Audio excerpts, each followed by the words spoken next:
Hello, good morning, good afternoon, good evening. I wouldn't know when you'll be saying this. Hi, good evening, Adebayo Simon Victor, and I'll be sharing with us some wisdom nudges like I would always.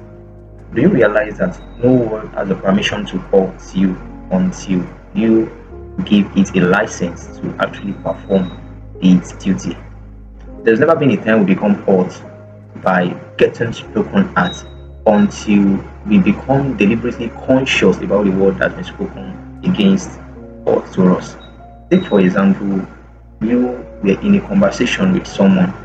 In many cases, those words don't get to sink into your heart, or even you are having a disagreement kind of with, let's say, with someone now, and somebody speaking negative word like you are an idiot.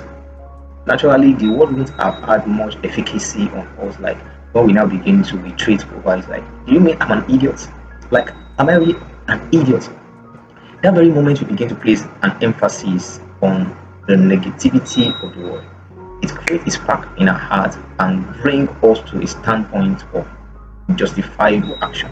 Justifiable action because we want to prove what we are up to and what we are not. And this is how we permit words which should or which are not enough to get us offended in a way get us aroused and acting contrary to how we also have responded maturely to every matter. When people tell you you are not loved, see the way he's doing, he has a big head. In fact, I hate you. Words like this usually would have no power on us. Words like this will in their self they have no capacity to make us break down. But the very moment we let it into our heart and begin to reminisce over it, here comes the problem.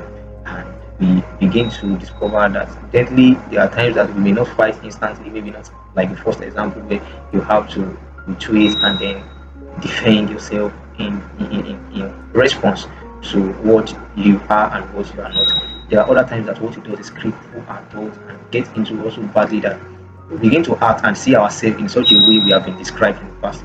Somebody said you are very slow, and that word naturally couldn't have had much effect on you. But then you begin to walk, and then you remember what Mr. Taiwo had said to you at work, or even your mom had said. Mom said, I'm a very slow person.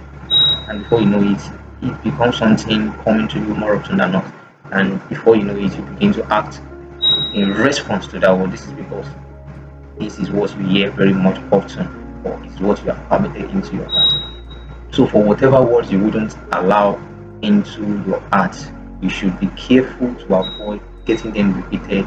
Or if you wouldn't want to get angry, you want to take control over your emotions, then you shouldn't give the permission for anybody's word that have costed nothing to get into your head. Alright. How will come your way again next time. Till then, please like, comment, and share if you've gotten a value. Thank you.